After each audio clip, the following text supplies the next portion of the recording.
They say time is a flat circle. I say it's more like a swirl of feathers, moonfire, and bad decisions. And I've just volunteered to swan dive right into it.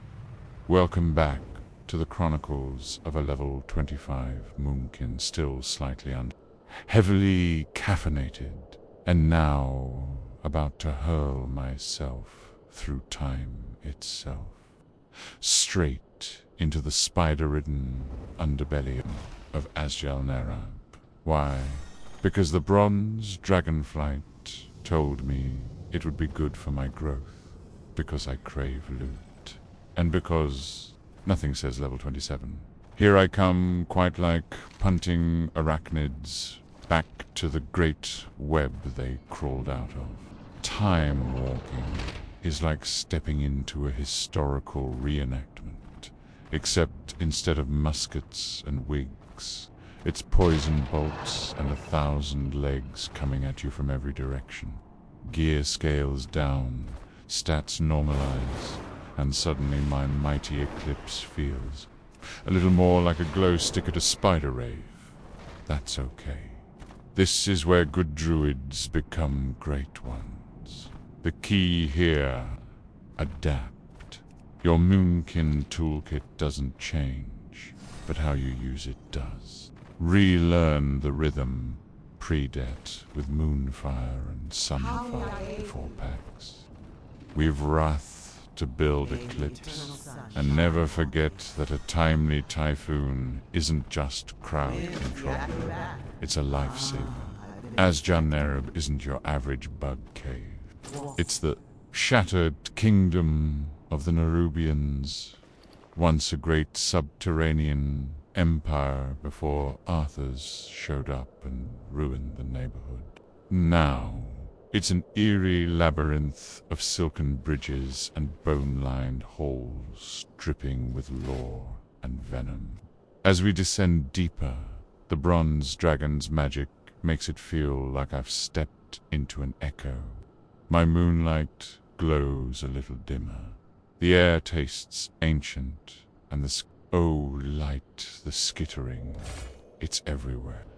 Here's where we level smarter, not harder. At 25, your duts are your best friends, and your safest distance from anything with fangs. Keep sunfire rolling across the pack as soon as the tank engages, then pivot into starfire if they're clustered, or wrath if they're spread. Remember that Starfall is a DPS amplifier here. Pop it early and watch mobs melt while you dance, just out of melee range.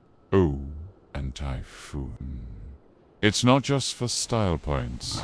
Blasting spiders off cliffs in Azjalnerab is both cathartic and efficient. Trust me, our first 8-legged disaster, Craichthir. He guards the lower tunnels with a swarm of ads and a booming voice that sounds like he's gargling gravel. The trick here is ad control. As a moonkin, your job is dotting everything that moves. Prioritize the skirmishes. They melt fast and make your tank happy.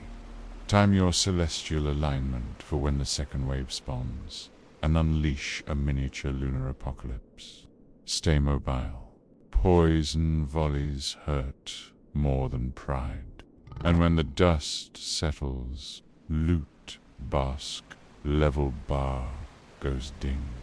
Leveling in a dungeon isn't just about damage, it's about movement.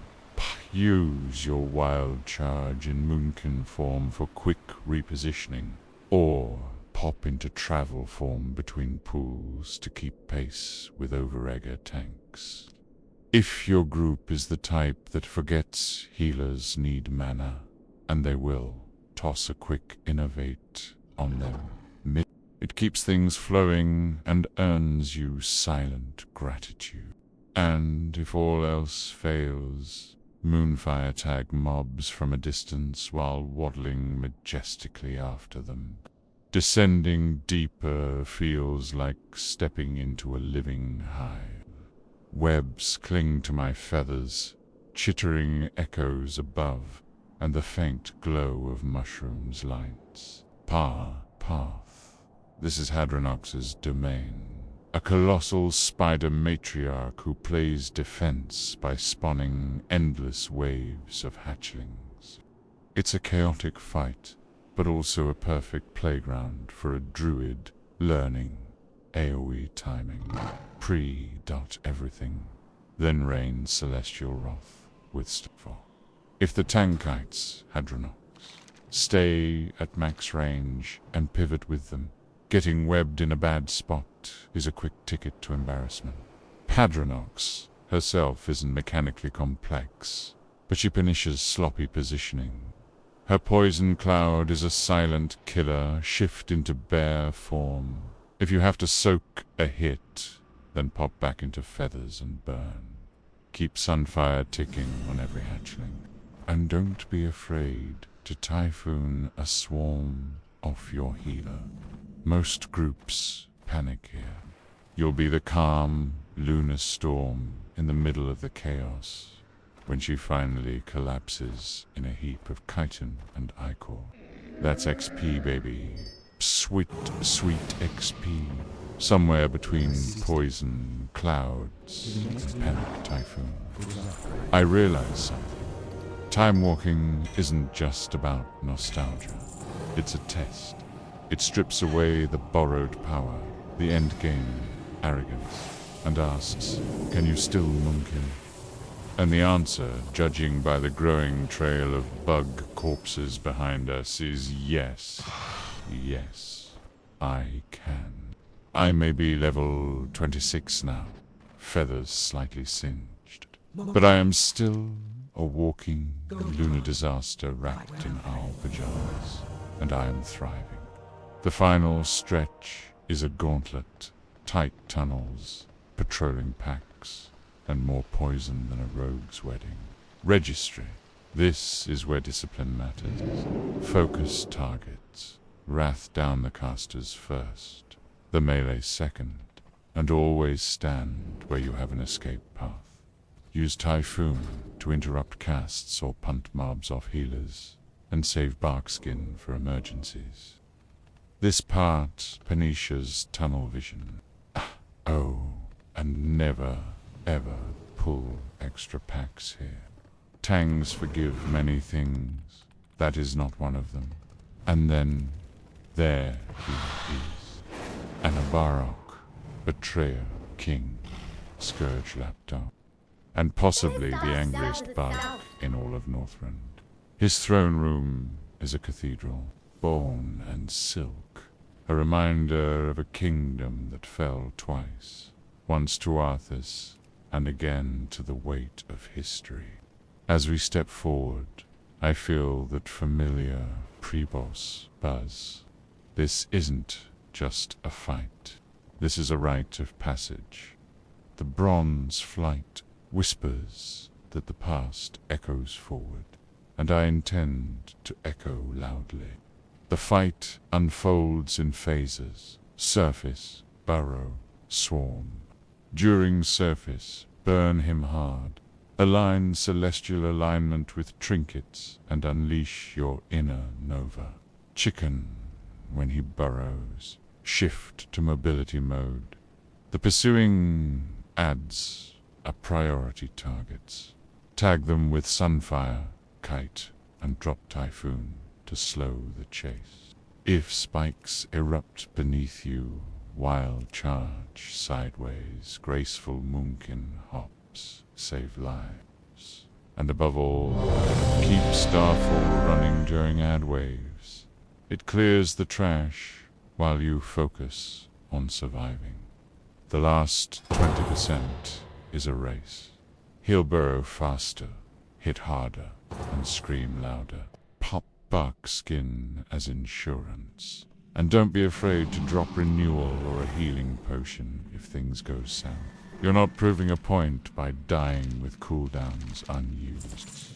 When the betrayer finally falls, collapsing into a twitching heap, it's more than a boss kill. It's a milestone. Level 27 chimes in with the victory music, and somewhere in the distance, the bronze flight nods approvingly. Time-walking dungeons aren't just a fun XP farm, they're a masterclass in fundamental.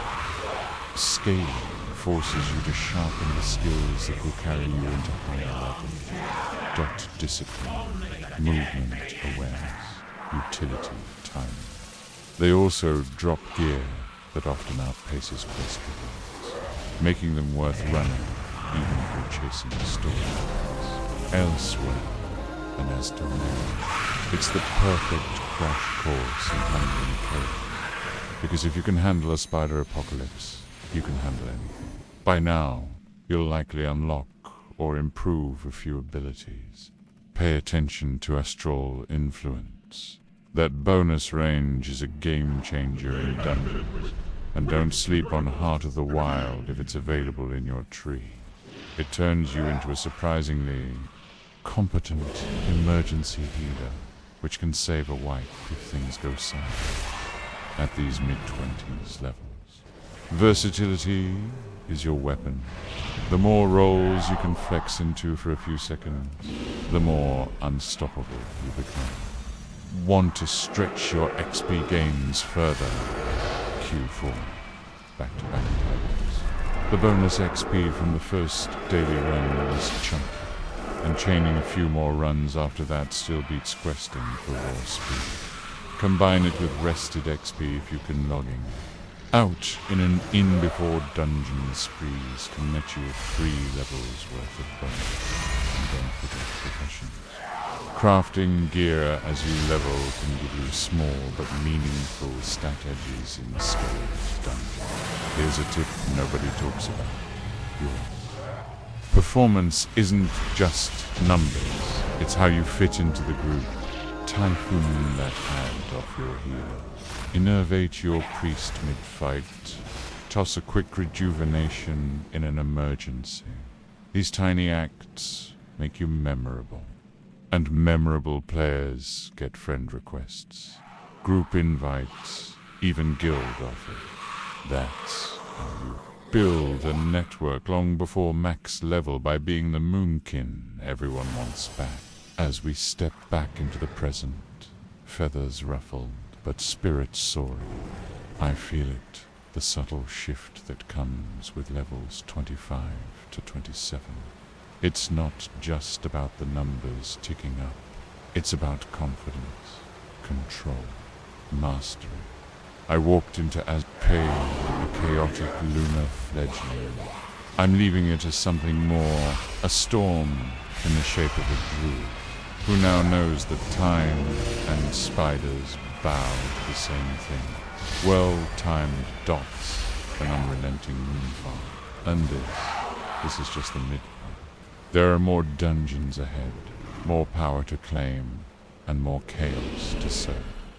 The war within looms on the horizon, and every level brings me closer to the feathery final form I was meant to be. But before I go, chasing the next eclipse, I'll savor this one. Because today, time itself blinked, and when it opened its eyes, there was a moonkin staring back.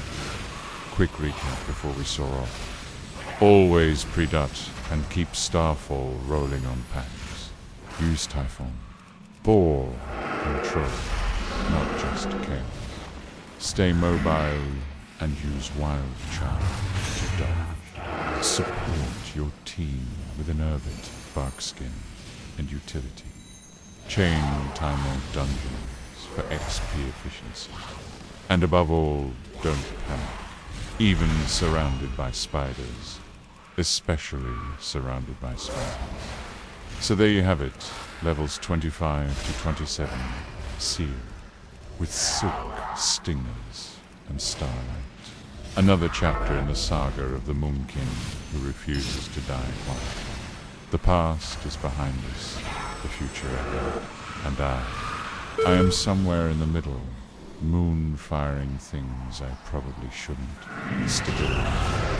Because the next steps are only going to get wilder. Time walking as Jalnerub wasn't just a dungeon run. It was a reminder that even stripped of borrowed power, we are still dangerous, still adaptable, still druid. And as I flapped back toward the Dragon Isles, feathers catching the wind, I can't help but grin. If this is what leveling looks like, now then the rest of the climb is going to be legendary. So, sharpen your talons, friends. We've got more levels to burn, more dungeons to break, and more stories to write. And I, for one, intend to write them all. In